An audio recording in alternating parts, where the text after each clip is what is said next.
Hey guys, and welcome back to NTom and Volk's Spot of PC. We're going a bit retro today with the classic Doom 2.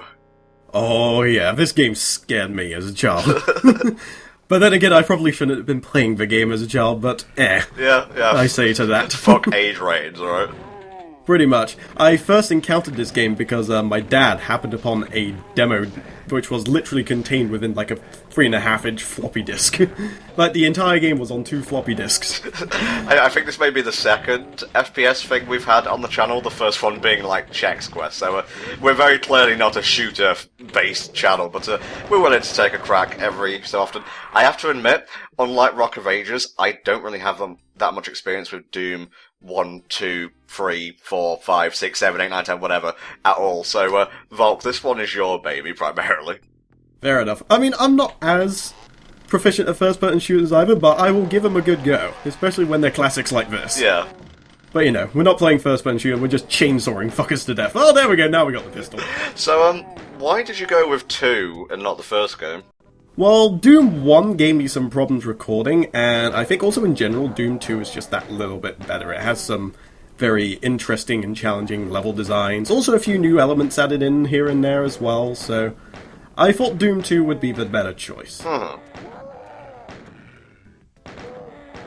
This is from the so-called golden age of first-person shooters, you know, back when you didn't have infinitely regenerating health, there were secrets just about every which way you can turn, and just loads of interesting stuff.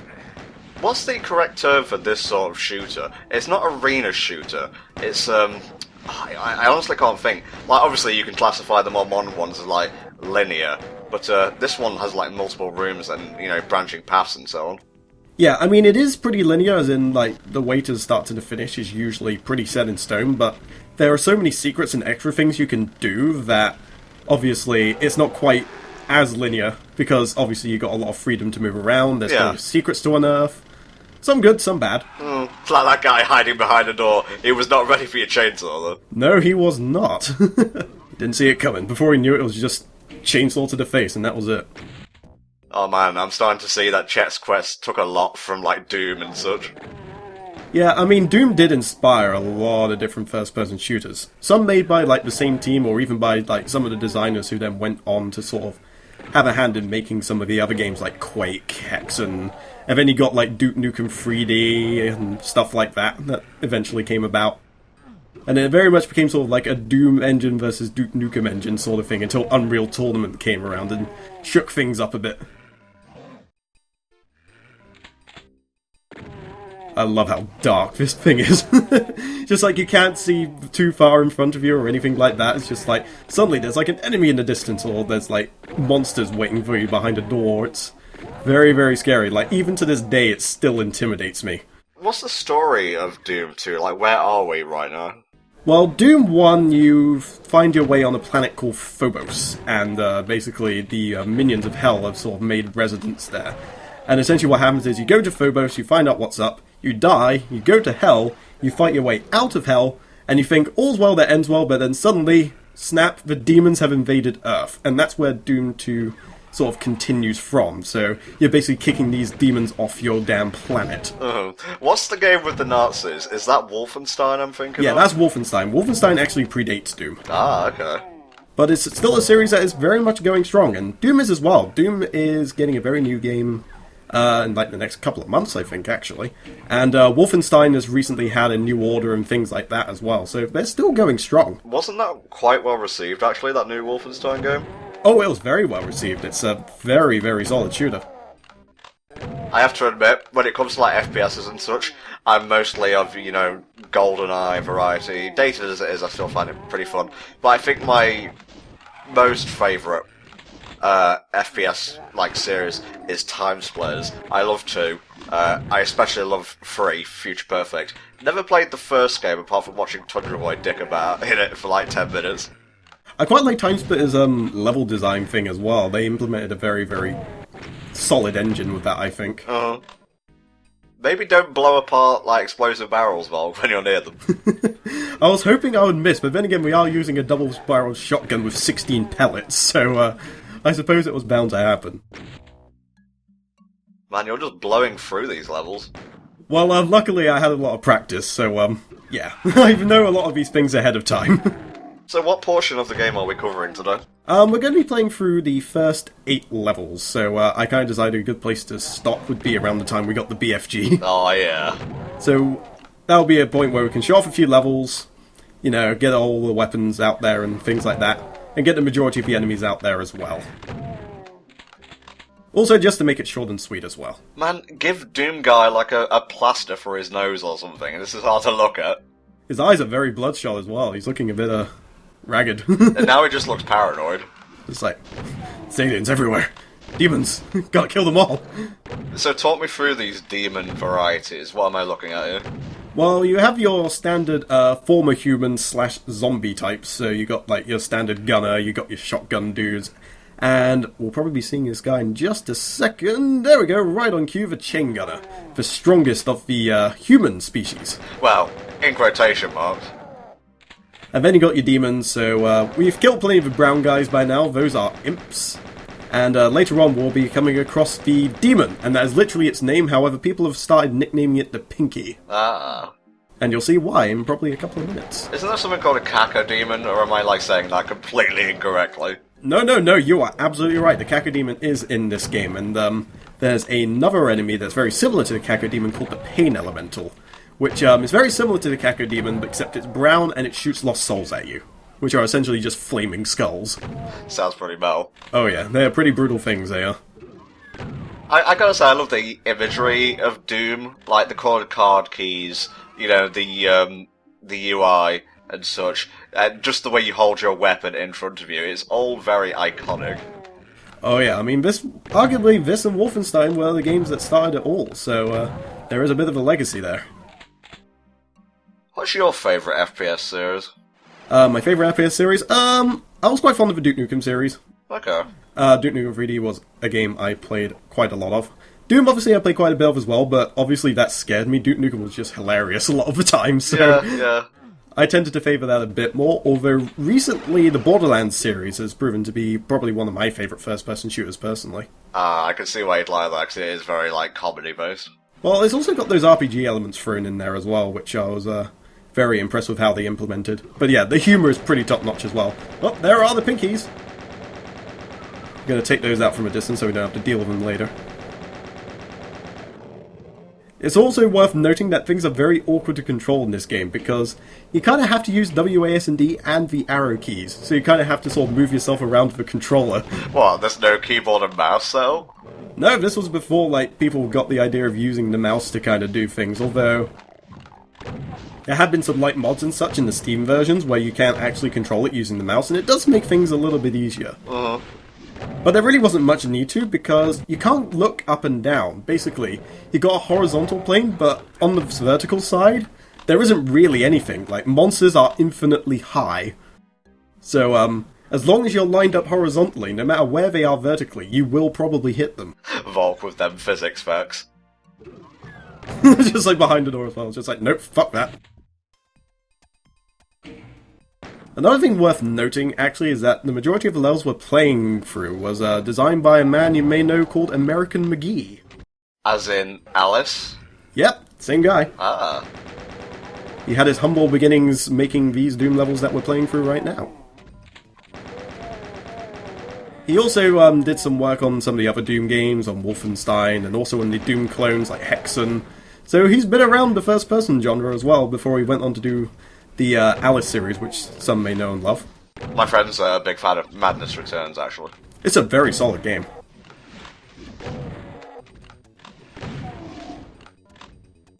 God, I love the double-barreled shotgun so much. Yeah. Just chilling, going through the levels, blowing demons and other assorted fools apart. Yeah, they like to throw the dark rooms in every now and again as well, just to keep the tension up. Well, they're so thoughtful, firing, like, literal fireballs through these dark corridors to light them up, because, you know, demons don't tend to be ones to pay electric bills. No, definitely not. They're very, very poor housemates. I wouldn't recommend them. Alright, mate. Instead of us rambling, lay a bit more trivia on me, please. Well, this imp picked a very poor hiding space, for one. But, In this level in particular, there's a yellow keycard door that we can get through, and usually how you get there is that you need to raise a platform up by pressing a switch in the room.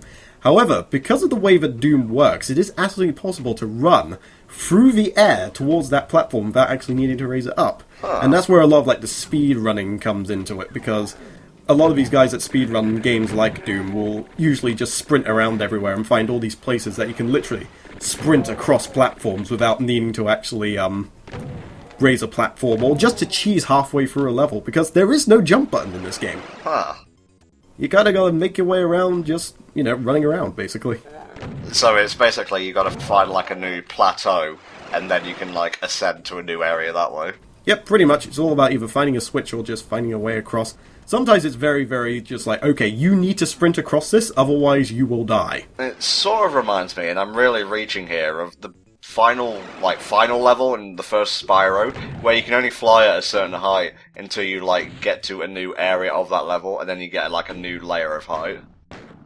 Yeah, something like that. Like I said, I was super reaching. I'm trying to bring it down to a level I understand. What the fuck was that? That is one of the very many power-ups you get in Doom. So obviously you get your health packs and your armor pickups and things like that. But then there are also these spheres with faces on them, and different colors do different effects. Like the blue ones, they give you 200% health. So essentially you get overhealed. Sick. There's another one which I think gives you both 200% health and armor. There's another one that turns you invisible, and there's another one that turns you invincible. Sick. So yeah, they do actually have a legitimately obtainable God mode in this game, although it is for a limited time. Although many people will know of the infamous IDDQD code, which puts you into permanent God mode. But I didn't want to use it here because that's just not fair. Why bother, we're here to show off the good and bad parts of games, and there's no real reason for you to be God moding your way through it. Pretty much. God, the visual effects and the sound effects are really good for it being so pixelated. Yeah, I mean, they definitely did a good job of the sound design. I mean, just from the music and the enemy sounds and things like that. Oh, this is what I'm going to be the worst power-up in the game. It just turns everything red. You're apparently meant to be a bit more powerful, but honestly, the red on the screen does more hindrance than good, in my honest opinion. Yeah, it's like, oh, I'm so angry, I can't see straight. Especially when you get put into a dark room like this as well, which is hard enough to see as it is, but with a red hue, just takes it to a whole other level. Yeah, because, it's bouncing off, browns and greys and such. This isn't meant to be a very colourful game, although they do have some bright colours coloured in every now and again, although usually that's for poison, water, and lava.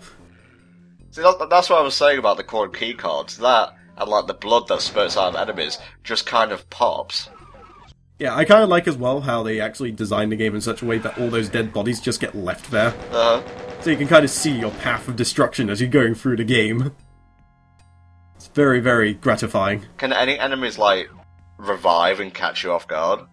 There is actually an enemy that was added in Doom 2 that can do that, called the Archvile. He typically attacks by throwing fire at your ass, but he can also revive fallen enemies. So, if you have an Archvile next to a Cyber Demon, you better make sure you kill that Archvile. Otherwise, the Cyber Demon's coming straight back. Will we be seeing a Cyber Demon throughout the course of this video? We will see a Cyber Demon. It's actually on the 8th level. Oh man, you're spoiling us, Volk. You're spoiling us. Well, I gotta try and get as much as I can within the rough half an hour time frame. It should be noted that we're not, trying to go for, super, almost hour-length parts with every game that we're covering. That was mostly just for Theme Park and Hospital, since they're, simulation games. I thought for stuff like this, and with Rock of Ages, roughly about half an hour would be more suitable. Yeah, it doesn't quite overstay its welcome that way, because usually with these sorts of things there's only so much you can talk about, but with simulations there's, individual, player thinking and stuff like that to consider as well, so it commands a bit more time to properly explain. It's a case-by-case basis. Exactly. Well, there's those cacker demons you were talking about. Son of a bitch. Demonic testicles that shoot fireballs. I actually quite like the cacker demons. I thought about it recently, and I thought having a cacker demon plushie would be absolutely amazing. I'm sure they sell those. I'm pretty sure there's somebody on Etsy, or maybe even an official store that sells them. There's no demon behind that door? I feel gypped. There we go. I'm going to save here because, spoiler alert, I'm going to die. Oh. And if you die, you lose all of the picked up weapons that you got, so saving first, always a good idea. And particularly here, there's enemies everywhere. in a very, very short place, so you gotta be careful. That death scream, though. It's pretty intense. So there we go, we're just gonna skirt around the edges here, wait for them to come to us. So you may be wondering why this level is called the Crusher. I was actually, yeah. There was a very, very good reason for that, and that's because, well, there is a Crusher in this game, which we're going to be making use of in just a moment. But can it be used against you? It can if you're not careful. Okay. So, see that giant Crusher over there? That's what we're going to be using, and usually these Hell Knights here will cause you some problems. However, with our friend the Crusher, we're going to cause them some problems. Oh, man. Yeah, scream, you fuckers. Oh, so satisfying. Just that on-sync. But there's actually a very good reason for doing that, because there is actually an item over there that we're going to want to get. But first, we got to get this keycard. I like how enemies appear to be dancing sometimes, where you just see them on their own, like left to their own devices. Just minding their own business, just doing a little jig. Yeah. Son of a bitch! Just came out of nowhere and said, hey, what are you doing here?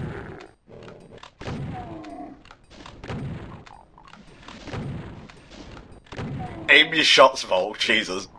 I haven't got the time for damn aiming. We're HOC, we shoot first and think later. Well, sometimes that is exactly what you have to do in this game.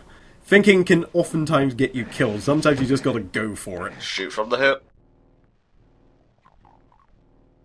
Yeah, I'm just waiting for the Crusher to come back, because that actually teleports you into the Crusher. And here we go, we got the plasma rifle. Oh, yeah. I'm not sure if it's really classed as one of the second most powerful weapon or anything like that, because sometimes different weapons work better on different enemies. Like, sometimes you may want to use the rocket launcher to take out, like, a Mancubus or something like that, whereas other times you just want to get in close with a double-barreled shotgun and just completely gib something. Sorry, a Mancubus? Yes, Mancubus is something we'll be introduced to a little later on. Essentially, it's a big fleshy dude with rocket launchers grafted onto its arms. Okay. Well, they say rocket launchers, I think it's meant to be flamethrowers. Yeah, in Doom 2 they started incorporating tech along with their demons, as you might be able to tell with the likes of the Cyber Demon. Well, you know, they're coming to the humans world now. They're going to need more stuff than just magic. More gubbins.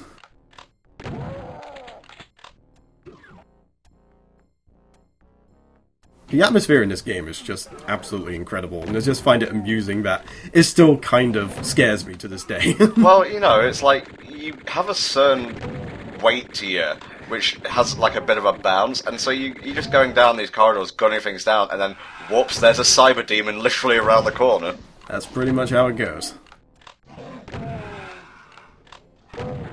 So we're going to try and take our time here, because just beyond there is going to be some surprise rocket-launching skeletons, otherwise known as revenants. Okay. Luckily they're pretty weak, so a few well-placed rockets will do the trick. But yeah, they're skeletons that for some reason decide to wear red shorts. Why not? You gotta look fashionable when you're trying to kill the hero. True that, true that. Gotta have something to remember you by, obviously. I just love how you sort of like pick up the red keycard. Suddenly, invisible pinkies! Like, you can't actually see them very well at all, because they're literally sort of like, almost white noisy, in a way. You just gotta look out for the weird ripples. Okay. And then that's where you know sort of roughly where to shoot.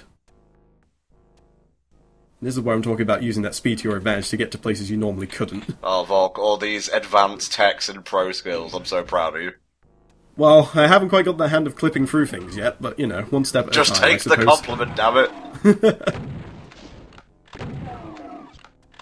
I also like how you can sort of go back to areas and then suddenly there's just more enemies there. You're never quite entirely safe. Just gonna melt this fucker with the plasma rifle. Oh yeah. Oh. Turns out there was another guy there that got killed by some sort of like overdone plasma fire for the other guy. Gotta look around everywhere, never know where there's gonna be a secret. Especially in games like this, they have secrets everywhere.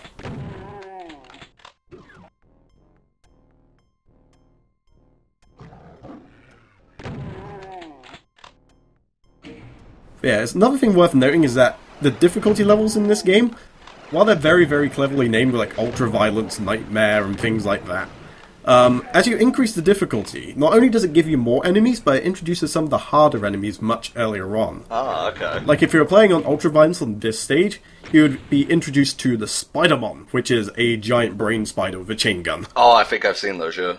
Yeah, they were like a quote-unquote boss in the original Doom. So here we go. You get some snippets of story as you go along as well. So we're making our way into the infested starport. Ooh, nice. Is it just told through text then, the story? Pretty much. I mean, the story is very much overshadowed just by the general gameplay, but, you know, the sprinkling of stories sort of like gives you some reason to sort of fight. You know, if demons coming into your world just blast the shit out of them wasn't reason enough. Seriously. It's like, take down my local dominoes, I'm probably going to have a problem with you. Alright, now map 7 is probably one of my favourite maps in Doom 2, because it's not a traditional map. This is a deathmatch style arena. Basically, you gotta kill all the enemies before you can advance. It's a bit more like Quake than Doom, then. Pretty much. Actually, this is actually a proper deathmatch level as well, if you're doing this multiplayer. That's the point, actually. How did you fare multiplayer-wise against your mates back in the day?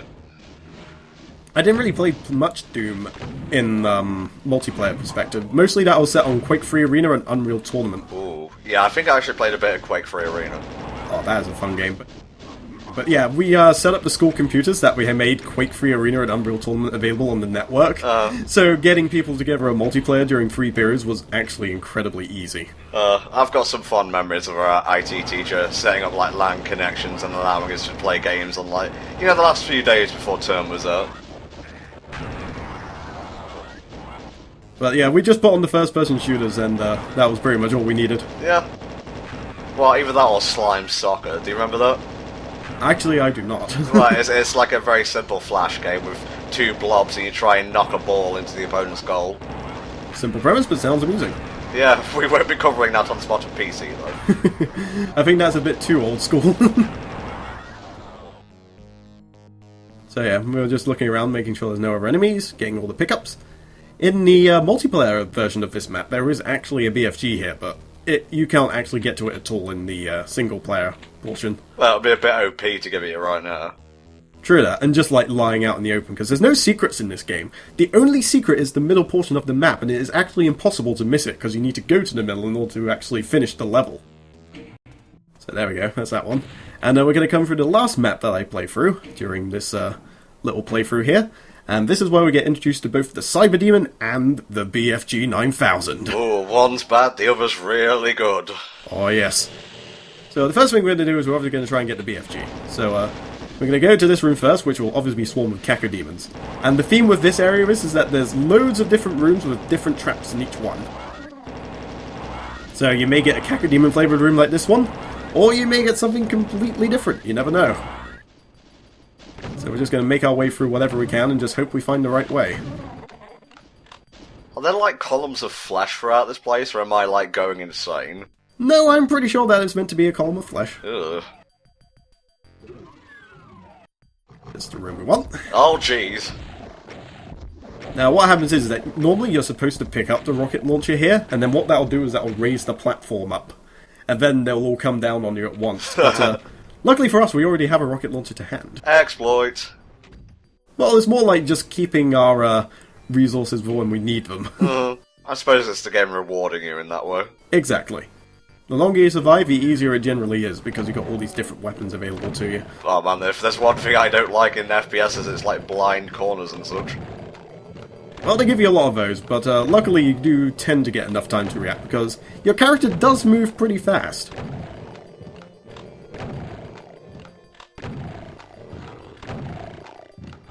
He just like got up in your face and didn't really do anything. There's meant to be like a bite animation, but it doesn't most like it's just like, oi oi. There he is! The BFG 9000! With a comma and everything. Oh, yes. I get the feeling that if they could, they would literally go, fuck yeah. But, yeah. I kind of misfired on the BFG because that guy took me by surprise. Oh, Volk. Only you could be given a weapon of mass destruction and fumble on the first go-around. Oh, don't worry. I put it to good use in one of the next rooms coming up. Yeah, good, good, good. Probably one of the scariest quote-unquote trap rooms. I mean, just think. You open one of these doors, and then suddenly to your surprise, there's Barons of Hell and a Cyber Demon! Sweet Jesus. So the idea of this room is that if you wait a moment, the Cyber Demon will actually start firing on the Barons of Hell. And one of the features in Doom that you don't hear as much about is that there's actually infighting. There are some classes of human and demon that actually just hate each other that much, they would rather kill each other first than kill you. Nice. So this is what we're going to take advantage of here. We're going to let them soften each other up a bit, then we're going to unload with the BFG. Yeah, fuck off. Actually, the BFG arguably isn't the most destructive weapon in the Doom series. There is actually another weapon in Doom 64 called the Unmaker. And that's a weapon that actually upgrades as time goes on when you find demonic artifacts, and it's essentially just like a massive laser gun. Sick. And the fully upgraded is actually more powerful than the BFG. There's only one snag, is that it only works on demons, so of course, if you want to use the BFG on a human being, that's fine. The Unmaker, nope, not gonna work. Man, this invincibility power-up's lasting a hell of a long time. Yeah, it does give you quite a lot of time, and for rooms like this, you're gonna need it, because they don't shy away from just throwing tons of enemies at you. Here we go, we got our last hurdle, which I'm going to save for first, because if you mess up this run, you will be dipped into a pool of poison, and you actually cannot get out. And the platforms actually go down as well as you're going along, so it's pretty damn perilous. Right at the end of the level as well. There we go. So, just to reach some conclusion while we watch the AI play through this game, your opinions on Doom? Well, Doom 2, rather. I don't really have an opinion. I'm mostly here to support you. If we only stuck to games that I had played on the PC, we would be having a very limited run of NTom and Volk's spot of PC. But I've always had like a soft spot for Doom. Like I said, you know, the iconic imagery, the weapon selection, the gameplay, it's all very appealing. But what do you think? This is the most important part for this episode. I very much dig this game. I mean, it will always scare me, but I'll always have some deep-seated respect for it because of that. Yeah. It's one of those games that first introduced me to first-person shooters in general. It eventually got me into Duke Nukem 3D, which then got me into Quake and Unreal Tournament, so I do owe a lot to the first-person shooter genre. It did provide me with a fair deal in my childhood, even if I don't play first-person shooters as much now as I did back in the day. But then again, first-person shooters back in those days, you did have a pretty wide pick to choose from, whereas today you got like Call of Duty, and that's it really for like your mainstream ones. You got, yeah, COD and Battlefield, pretty much. Whereas with this, you had like Doom, Quake, Unreal Tournament, Duke Nukem. You had your fair share.